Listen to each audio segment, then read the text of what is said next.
The 21st of October 1942. 0200 hours. PT-48 had 280 pounds of untested aircraft cannon mounted on her bow. Nobody expected her to survive the night. The water off Cape Esperance was dead calm. Lieutenant Robert Lynch crouched behind the wheel, watching his gunner's mate check the improvised weapon mount one final time. Gunner's mate Second Class Harold Mitchell had never fired an automatic cannon. The 37mm M4 Oldsmobile cannon had been ripped from a crashed P-39 Airacobra 12 hours earlier.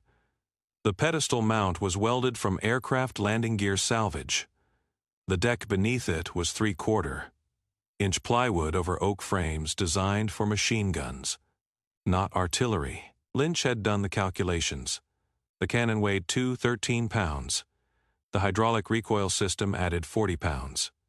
The feed mechanism another 30, total 280 pounds of aircraft weapon firing 150 rounds per minute on a wooden boat, never designed for this punishment. Navy doctrine said impossible. His engineering background said suicidal. His combat experience said necessary. The Japanese Daihatsu barges were destroying them. For 2 months, Motor Torpedo Boat Squadron 3 had hunted Japanese supply barges in these waters. 14 night patrols. 0 confirmed kills. 6 PT boats lost. The mathematics were brutal. American torpedoes required 10-foot minimum depth. Japanese barges drew 5 feet of water. The torpedoes passed underneath every time. Twin 50 caliber machine guns couldn't penetrate quarter-inch steel plate armor. The Japanese had solved the American torpedo advantage by building targets too shallow to hit. PT-48 was an Elco 80-foot boat.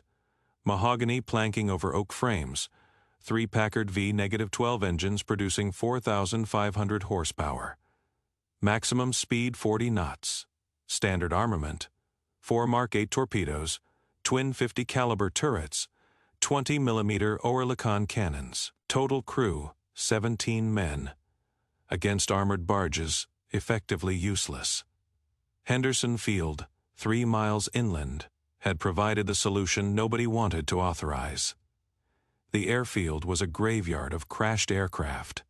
Daily Japanese bombing raids destroyed anything that couldn't fly. P-39 Airacobra fighters crashed on landing, burned on takeoff, died under enemy fire. But their noses contained something remarkable. 37mm automatic cannons firing through the propeller hub. Hydraulic-operated magazine, fed designed to destroy light armor. The cannons were intact. The airframes were scrap. Lynch had walked Henderson Field at dawn on the 20th of October, counting wrecked Airacobras. 23 aircraft, 23 automatic cannons. Nobody had touched them. They were aircraft weapons. No mounting points on PT boats. No doctrine for installation. No official approval.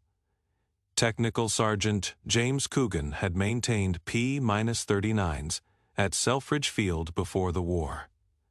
He knew every bolt and hydraulic line in the cannon assembly. When Lynch's crew arrived that afternoon with cutting torches, Coogan was ready.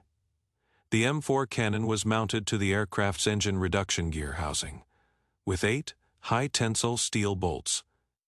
Each bolt required a 15/16-inch socket. Coogan had a 3/4-inch socket close enough in wartime. Removing the cannon required disconnecting hydraulic recoil lines, charging cable, ammunition feed chute, firing solenoid wiring, then cutting through the engine mount. 2 hours per aircraft. 6 hours of daylight remaining. Lynch detailed 8 men to the job, 2 men per wreck, 4 cannons by nightfall, if everything went perfectly. Nothing went perfectly. The second, P-39, had been sitting in tropical heat for 11 days. Hydraulic fluid had congealed in the recoil system. Charging cable had corroded. Mounting bolts had seized from heat expansion. Henderson Field had no penetrating oil. They used aviation gasoline and waited 20 minutes for the bolts to break loose. By 17:30 hours, 3 complete M4 cannon assemblies lay on the coral beside Henderson Field's runway. Coogan inspected the mechanisms. First cannon, hydraulic recoil cylinder, showed hairline crack. Unusable. Second cannon, feed mechanism had bent pawl, repairable with file and 30 minutes. Third cannon, pristine condition.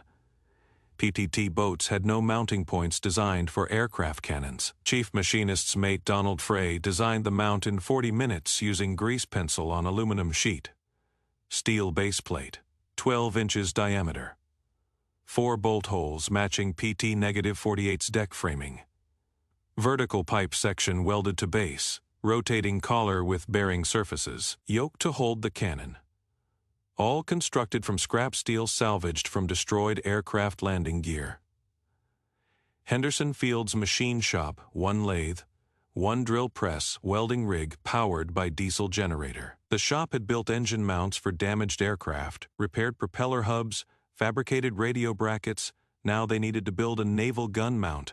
Frey's team started welding at 18-15 hours. The generator powering the arc welder kept cutting out because Henderson Field was rationing diesel fuel. They welded in 5-minute intervals, let the generator cool. Welded again. Baseplate took 40 minutes. Pipe section took 30. Rotating collar took an hour because bearing surfaces had to be machined smooth or the gun would bind. By 2100 hours, they had a crude pedestal mount.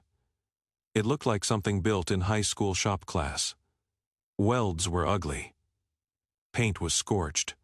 Rotating collar had 3 degrees of wobble, but it would hold 280 pounds of cannon, and it would rotate. Probably, they loaded cannon and mount onto a 6x6 truck. 3 sailors rowed in back, holding the cannon to prevent bouncing on the rough road down to the dock. PT-48 waited at Tulagi across Iron Bottom Sound. The truck reached Lunga Point Dock at 22:30 hours. A Higgins boat ferried the equipment across the water. Lynch was waiting when the cannon arrived. His crew had already measured the bow deck and marked 4 mounting points. Deck frames underneath were doubled oak, strong enough for .50 caliber turret. Maybe strong enough for this. They would know when they fired the first shot, or when the mount ripped through the deck. Installing the base plate required drilling 4 holes through 3/4-inch plywood and 2 inches of oak framing. They had a hand crank drill, 30 minutes. Per H hole, 2 hours total. By 0150 on the 21st of October, the base plate was bolted down. They lifted the cannon onto the mount. The collar fit, the yoke held. The cannon elevated and depressed. It rotated. Not smoothly, but it moved. Ammunition was a problem nobody had solved. The M4 cannon used horseshoe-shaped magazines holding 30 rounds. The magazines were stored in the P-39's ammunition bay behind the cockpit. Each magazine weighed 40 pounds when loaded. PT-48 had no ammunition bay, no magazine storage, no quick reload system. They stacked 6 loaded magazines on the deck, beside the gun mount.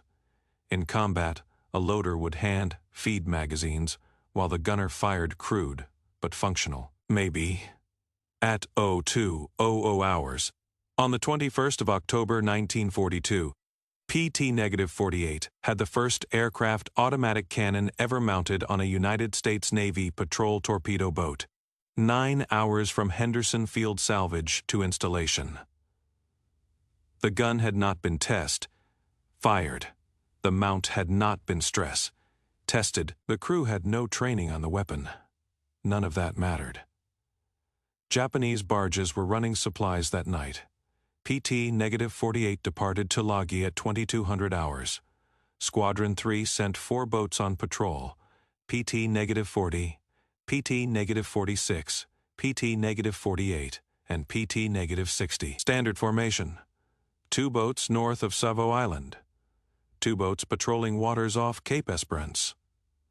Lynch commanded PT-48 with the untested 37mm cannon mounted on her bow. Gunner's mate Mitchell volunteered to operate the cannon. Mitchell had fired 50 caliber Browning machine guns on 12 combat patrols. He had never fired an aircraft automatic cannon. Nobody on PT-48 had. Coogan had provided basic instructions at the dock: point, press trigger.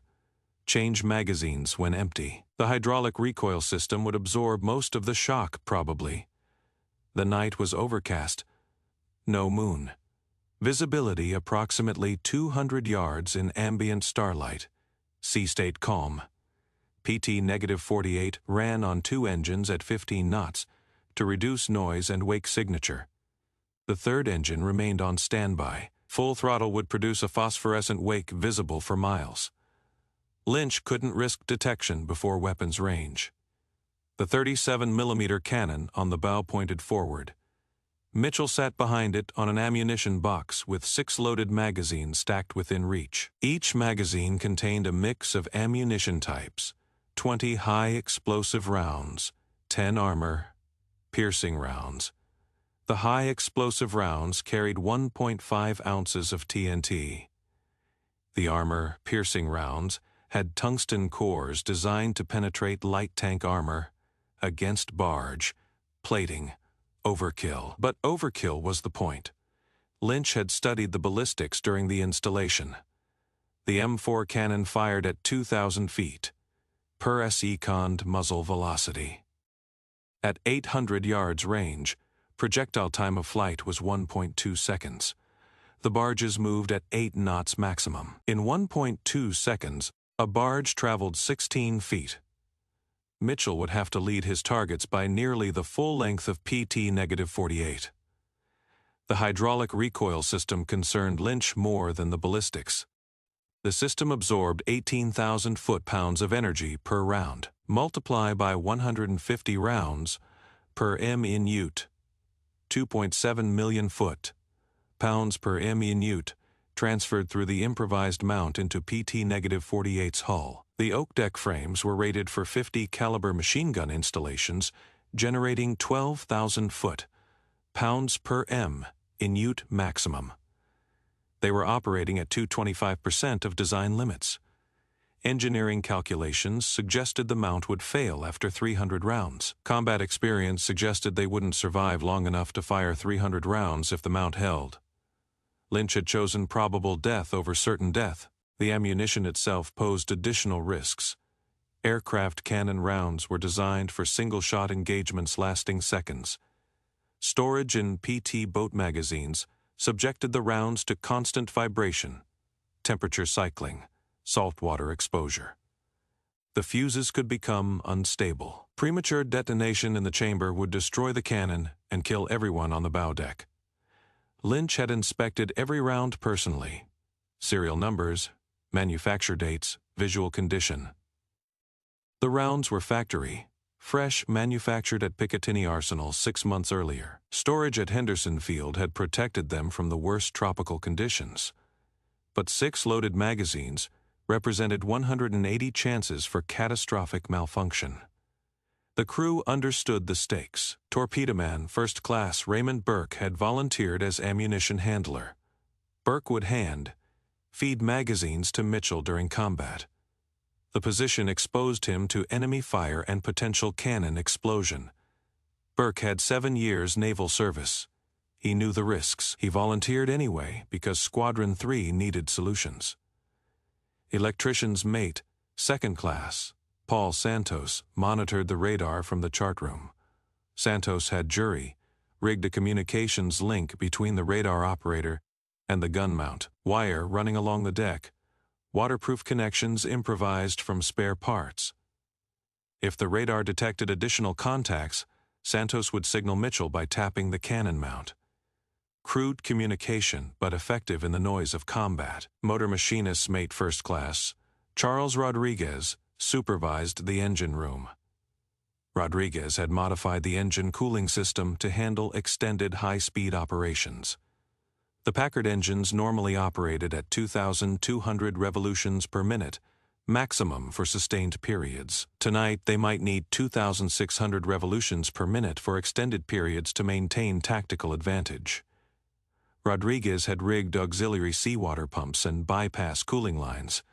The modifications would prevent engine seizure during high-speed pursuit. The crew had rehearsed emergency procedures during the day. If the cannon mount failed catastrophically, Burke and Mitchell would abandon the gun and seek cover behind the chart room. Santos would maintain radar contact and communications. Rodriguez would provide maximum power for evasive maneuvers. Lynch would maneuver to minimize damage and evacuate wounded personnel. They had also rehearsed success scenarios. If the cannon proved effective, Lynch would pursue aggressive tactics: close-range engagement, multiple target engagement, sustained fire missions. The crew would rotate ammunition handlers to prevent fatigue. Rodriguez would manage engine temperatures to sustain high-speed operations. Santos would coordinate with other PT boats to maximize tactical effectiveness. The improvised weapon system represented more than technical innovation. It embodied a fundamental change in PT boat doctrine. Standard doctrine emphasized stealth, speed, torpedo attacks from range. The 37mm cannon required close engagement, sustained fire, acceptance of enemy return fire. Success demanded aggressive tactics that violated established procedures. Lynch understood the doctrinal implications. If the weapon worked, every PT boat commander would demand similar modifications.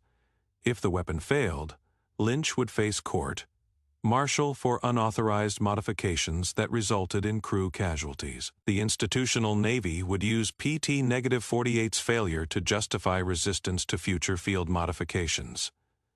But institutional concerns were secondary to tactical reality. The Japanese were winning the logistics war. Their barges were delivering supplies and reinforcements every night. American torpedo boats were ineffective against shallow draft targets. Something had to change. Lynch had chosen to be that change.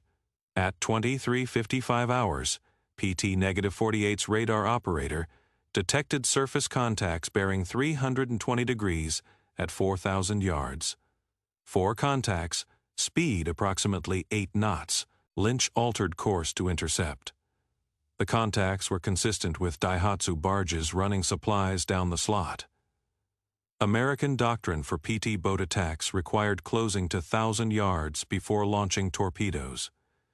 Optimum torpedo range was 800 yards. Closer increased hit probability but exposed the PT boat to return fire. Against barges with torpedoes that could not hit them, the doctrine was worthless.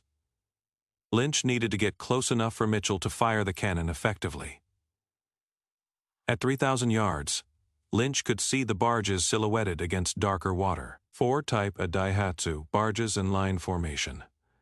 Each barge was 49 feet long with 14-foot beam. Powered by single diesel engine, maximum speed 12 knots. Each barge carried a Type 92 heavy machine gun mounted amidships. The barges were transporting troops. Lynch could see shapes of men sitting on the deck. PT-48 closed to 1,500 yards. Mitchell charged the 37mm cannon using the manual charging handle. The mechanism worked. The first round seated in the chamber. He flipped the safety off. The cannon was ready to fire. Nobody knew what would happen next. At 1,000 yards, the lead Japanese barge detected PT-48. The Type 92 machine gun opened fire. 7.7mm rounds stitched the water 30 yards short of the PT boat. The gun's tracer rounds drew orange lines across black water. Lynch maintained course. He was committed now. Mitchell opened fire at 800 yards. The 37mm cannon roared. Muzzle flash lit the entire bow deck white. Recoil drove the gun backward in its mount. The deck flexed. The pedestal mount held. The cannon fired. Mitchell kept his finger on the trigger. The M4 cycled at 150 rounds per M Inute, 2.5 rounds per SE Cond. The horseshoe magazine held 30 rounds. Mitchell emptied the magazine in 12 seconds. The high explosive rounds hit the lead barge along its waterline. Each round exploded on impact. The first 3 rounds punched through steel plate armor like cardboard. The fourth round detonated inside the troop compartment. The barge's diesel fuel tank ignited. Orange flame erupted from the center of the barge. Men jumped into the water. Mitchell reloaded. Second magazine. The pedestal mount had not failed. The deck had not collapsed. The cannon worked. Lynch came about for the second barge, range 600 yards. Mitchell fired again, 30 rounds in 12 seconds.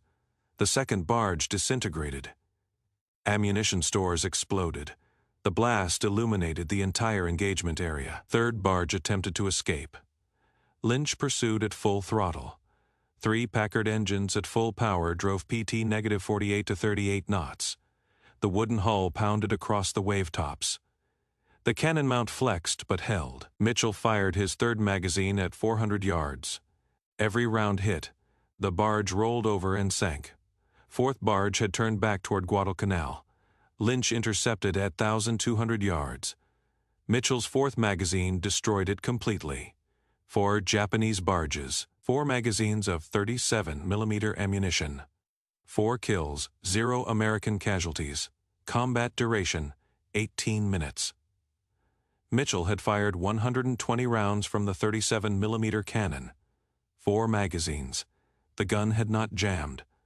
The mount had not failed. The deck had not collapsed. 2 Japanese barges were destroyed. 2 barges were disabled. 0 American casualties. Lynch radioed Commander Calvert at Tulagi. The transmission was brief. The salvaged aircraft cannon worked.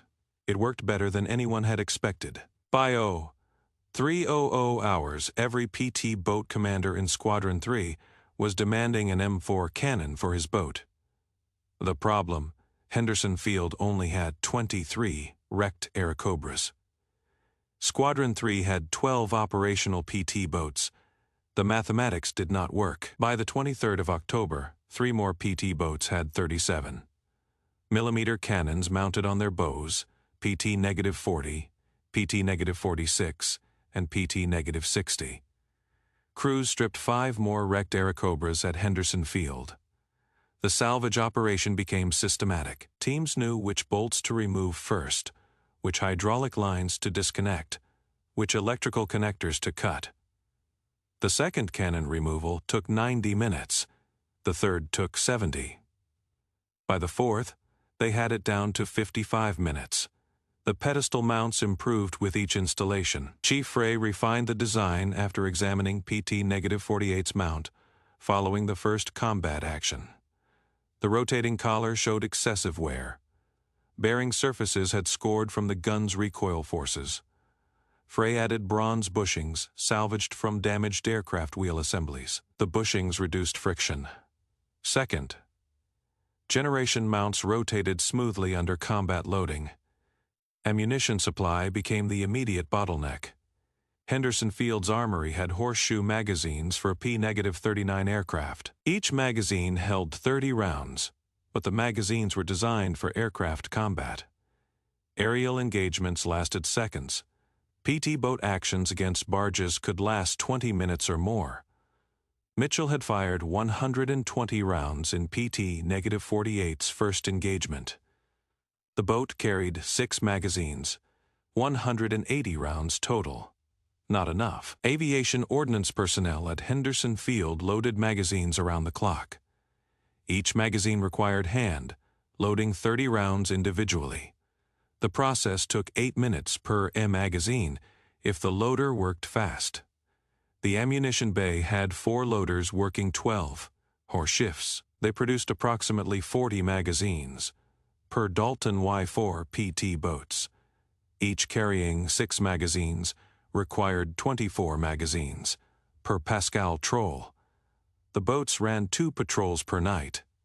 The mathematics barely worked. The high explosive rounds proved devastatingly effective against Daihatsu barges. The rounds were designed to destroy light aircraft structures, thin aluminum, magnesium components. The rounds worked even better against quarter-inch steel plate armor on Japanese barges. Each round that penetrated created a 12-inch hole and sprayed shrapnel through the interior. 2 or 3 hits could disable a barge. 5 to 8 hits would sink it. The success of the field modification reached higher commands quickly. Commander Motor Torpedo Boat Squadron South Pacific reviewed after. Action reports from Squadron 3. 8 patrols. 20. 3 Japanese barges engaged. 14 barges destroyed. 6 barges damaged. 3 barges escaped. 0 PT boats lost in those actions.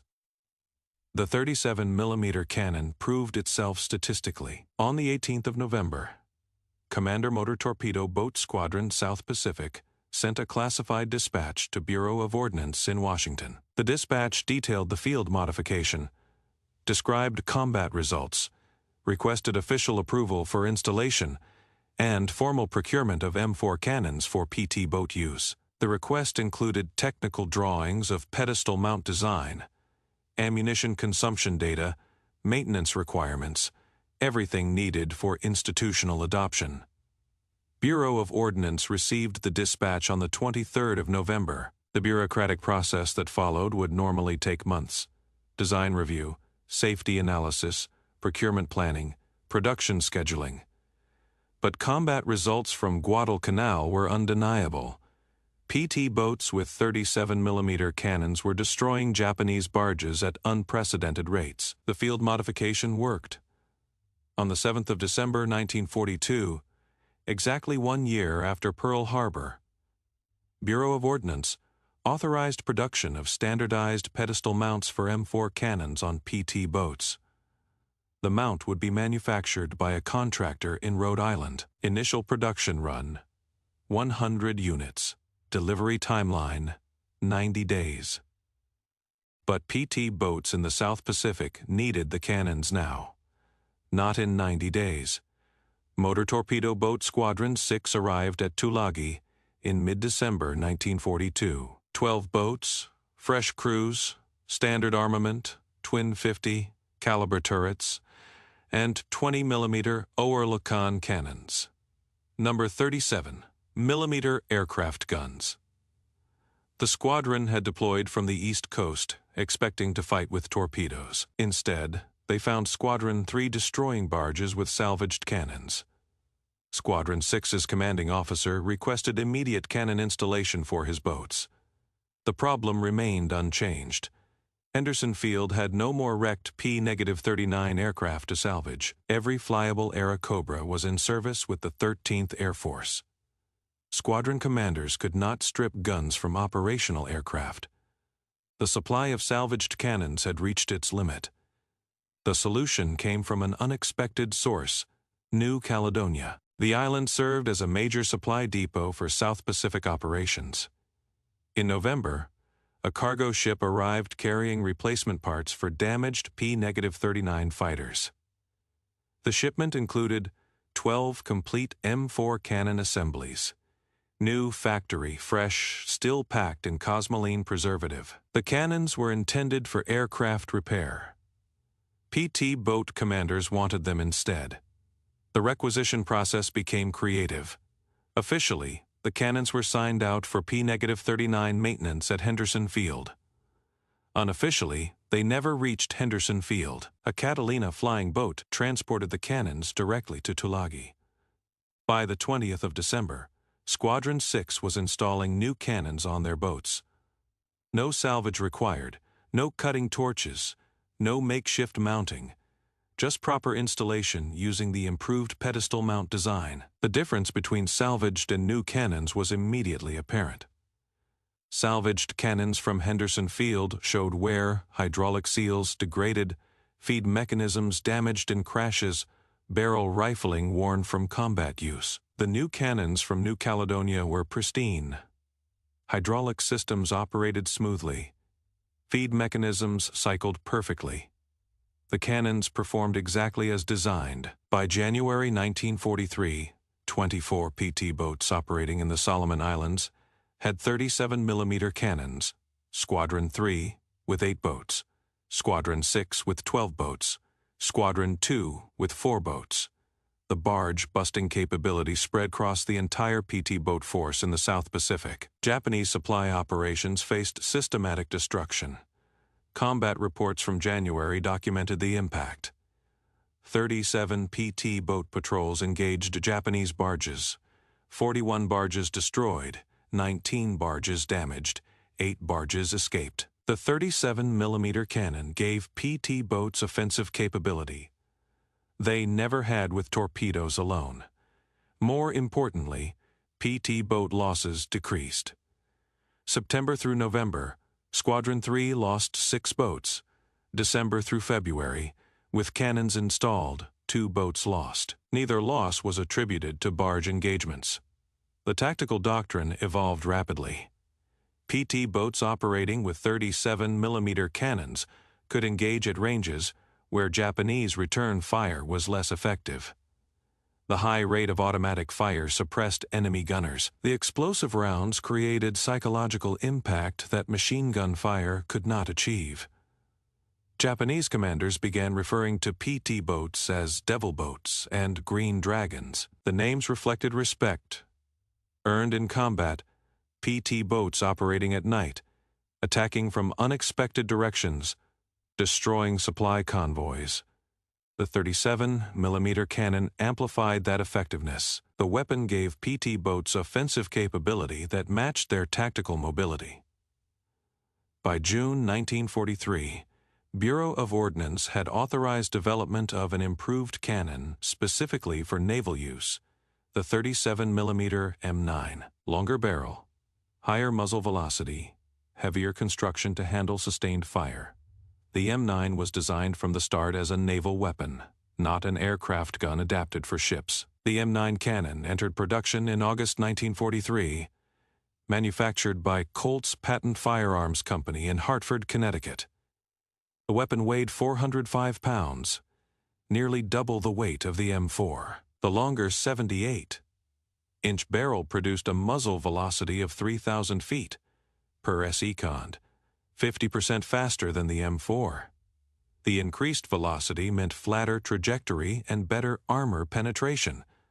The first M9 cannons reached the Pacific in October 1943. Motor Torpedo Boat Squadron 15 received 24 weapons for installation on their boats. The installation required reinforced deck structures because of the additional weight. Naval architects designed strengthened mounting points with steel plate backing under the plywood deck. The modifications added 200 pounds of structural reinforcement per boat. Testing the M9 revealed immediate advantages. The higher muzzle velocity extended effective range to 1,000 yards. The M4 had been effective to 600 yards. The additional 400 yards of range meant PT boats could engage barges before entering effective range of Japanese return fire. Fewer American casualties, more successful engagements. By January 1944, the 37mm cannon had become standard factory equipment on PT boats. Elko Naval Division installed M9 cannons on boats during construction at their Bayonne, New Jersey facility.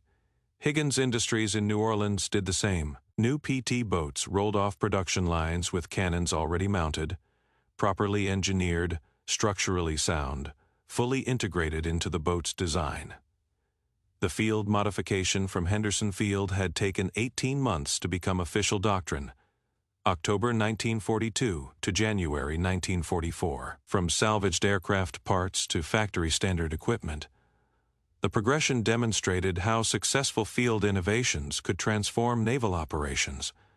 When commanders documented results and higher headquarters listened, American casualties reflected the transformation. PT boat crew losses in the Solomon campaign from August through September 1942 averaged 4.2 sailors per week. October 1942 through February 1943. After cannon installation, 1.7 sailors per week. 60% reduction. The cannons allowed PT boats to engage at ranges where Japanese return fire was less effective. The total number of Japanese vessels destroyed by PT boats with 37mm cannons exceeded 800 confirmed kills. Barges, small freighters, patrol boats, sub-chasers, landing craft. The majority were barges. Daihatsu. Class barges carried 60 troops or 8 tons of supplies.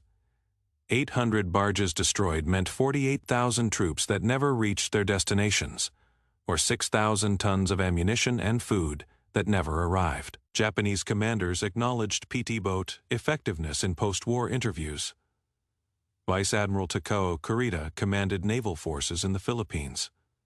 His staff kept records of supply losses, November 1944 through January 1945. Japanese forces in Leyte lost 73% of barge convoys to PT boat attacks. The losses crippled Japanese defensive operations. Troops on Leyte received 30% of planned supplies. The rest burned in barges destroyed by 37mm cannon fire. The weapon that PT boat crews salvaged from crashed fighters at Henderson Field became standard armament across dozens of small craft classes. Landing craft began mounting 37mm cannons for fire support missions. LCI gunboats carried multiple M9 cannons. LCS support craft used them for anti-aircraft and surface fire. Lieutenant Robert Lynch survived the war. He commanded PT-48 through the entire Solomon campaign. 15 months of combat operations, 47 patrols, 19 confirmed kills. He received the Navy Cross for actions in November 1942. The citation specifically mentioned the innovation of mounting aircraft cannons on PT boats. Lynch returned to civilian life in Philadelphia. Worked as an electrical engineer. Died in 1978. He never spoke publicly about the cannon modification. Technical Sergeant James Coogan transferred from Henderson Field to Tulagi and spent the remainder of the war maintaining PT boat cannons. He trained over 200 gunners' mates on M4 and M9 maintenance procedures. After the war, Coogan remained in the Air Force, retired as a master sergeant in 1962. He kept detailed maintenance logs from his time at Tulagi. Those logs documented every cannon removed from wrecked aircraft, every modification made, every combat malfunction and repair. The logs survived and reside in the National Archives. Chief Machinist's mate Donald Frey designed the original pedestal mount in Henderson Field's machine shop. His crude design became the basis for factory production mounts manufactured 18 months later. Frey received no recognition for the innovation during the war. No medal, no commendation. He remained at Henderson Field until December 1943, transferred to Pearl Harbor for submarine maintenance duty. After the war, he returned to Tacoma, Washington, worked at a shipyard, died in 1991 at age 73. Gunner's mate 2nd Class Harold Mitchell fired the first 37mm cannon shot in anger from a PT boat. The 21st of October, 1942. He survived that engagement and 42 more patrols. Mitchell transferred to PT-109 in January 1943 as gunnery instructor. He taught crews how to operate the salvaged cannons effectively. Mitchell received a Bronze Star for actions at Vella La Vella in August 1943. After the war, he worked for Boeing in Seattle, died in 2006. The innovation succeeded because it solved a real tactical problem with available resources. Japanese barges carried troops and supplies. American torpedoes could not hit them. PT boat crews needed a weapon that could. Wrecked aircraft at Henderson Field provided that weapon. The crews simply connected the need to the solution. Military organizations typically resist field modifications. Unauthorized equipment creates maintenance problems. Non-standard installations complicate logistics. Safety concerns multiply. Liability increases. The institutional preference is always for controlled development and approved procurement. But combat does not wait for procurement cycles. Commander Alan Calvert authorized the first cannon installation without higher approval. He took institutional risk. If the mount had failed and killed crew members, Calvert would have faced court-martial. If the installation had damaged PT-48's hull, he would have answered for destroyed Navy property. He authorized it anyway because his boats needed to survive. The results justified his decision. The timeline from first combat use to factory installation was 18 months. October 1942 to January 1944. By bureaucratic standards, remarkably fast. By combat standards, painfully slow. PT boat crews in the Solomons needed the weapons in October 1942. They got them by building the weapons themselves. Official approval came after the innovation had already proven itself.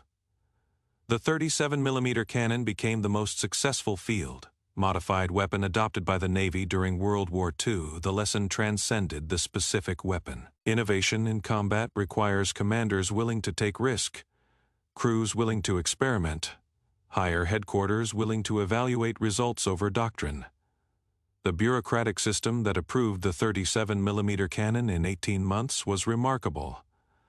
Not because 18 months was fast, but because the system approved it at all. The sailors who improvised the first cannon installation at Henderson Field in October 1942 could not have predicted their modification would become standard equipment.